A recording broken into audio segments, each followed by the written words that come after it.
আসসালামু আলাইকুম। আজ রান্না করে দেখাবো কচু দিয়ে মুরগির মাংস দিয়ে। কচুটা আমি হলুদ আর লবণ দিয়ে ভালোভাবে বেশ কিছু পানি দিয়ে সেদ্ধ করে নিয়েছি।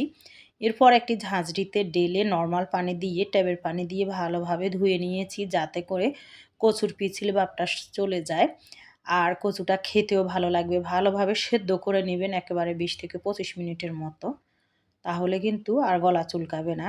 চুলায় একটা প্যান বসিয়ে দিয়ে দিলাম কিছু রান্নার তেল। কচু রান্নাটা কিন্তু হালকা তেল মশলাতে হলেই খেতে ভালো লাগে। এখানে আমি মুরগির হাড়-হাড্ডি দিয়ে রান্না করতেছি। তো দিয়ে দিলাম কিছু পেঁয়াজ কুচি আর এর ভিতরে আমি মুরগিটা দিয়ে দিয়েছি। এখন যেহেতু কচু সেদ্ধতে হলুদের গুঁড়া দিয়েছি, তো সেজন্য এখানে আমি আর বেশি দিব না। 1/2 চামচের মতো দিয়ে দিলাম হলুদের গুঁড়া। ১ চামচের মতো দিয়ে দিলাম এখানে মরিচের গুঁড়া। ১ চামচের মতো দিয়ে দিব ধনিয়ার গুঁড়া আর আস্ত গরম মশলাটা খুবই অল্প পরিমাণে দিব। এখানে ১ চামচ জিরা বাটা।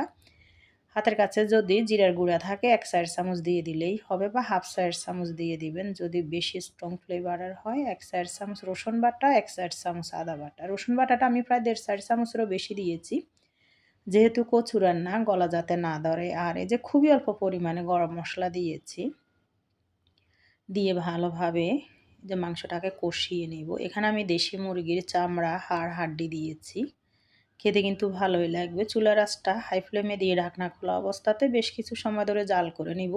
এরপর ঢাকনা দিয়ে দিব। দেখুন কত সুন্দরভাবে তেল উঠে এসেছে। আর এখন দিয়ে দিয়েছি আমি ২ টো টমেটো। দিয়ে ভালোভাবে একটু মিশিয়ে নিব। প্রথমে বলেছি কচুর তরকারিতে কিন্তু অতিরিক্ত তেল মশলা খেতে ভালো লাগে না।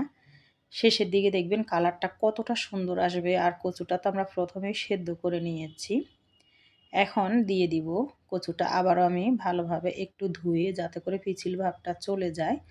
আর কচুটা ভাপ দিয়ে রান্না করলে গলাও চুলকায় না, গ্যাসেরও কোনো প্রবলেম হয় না। যারা টক খেতে পছন্দ করেন তারা এখানে যে সিজনে যেটাই থাকে জলপাই বা তেঁতুল দিয়ে দিতে পারেন ১-৮টা। দিলে কিন্তু গলা চুলকানোরও চান্স থাকবে না আর এর ভিতরে খেতেও ভালো লাগবে। ভালোভাবে একটু কষিয়ে নিয়েছি। নিয়ে এখন আমি দিয়ে দিলাম বেশ কিছু গরম পানি।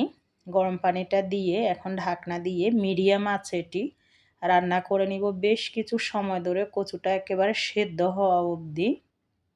এটি কিন্তু নরম হয়ে একেবারেই গলে যাবে। আর এখন আমি গরম মশলাগুলা তুলে ফেলে দিচ্ছি। আপনারা রান্না করার সময় কচুটা যদি সেদ্ধ না হয় ফুটন্ত গরম পানি আবারও দিয়ে ঢাকনা দিয়ে চুলার আঁচটা মিডিয়ামে রেখে দিতে পারবেন একেবারে জুসি হয়ে যাওয়া পর্যন্ত। এখন আমি কিছু আস্ত কাঁচামরিচ ও বেশ কিছু ধনিয়া পাতা দিয়ে দিব। নামানোর আগে লবণটা চেক করে নেবেন।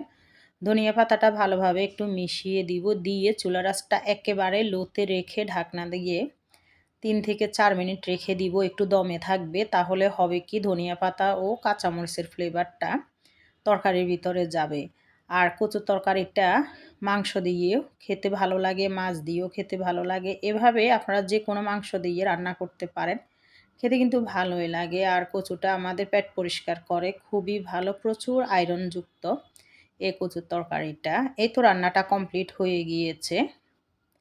দেখুন কতটা লোভনীয় হয়েছে। ভিডিওটি ভালো লাগলে ইউটিউব চ্যানেলটি সাবস্ক্রাইব করবেন। আল্লাহ হাফেজ। আসসালামু আলাইকুম।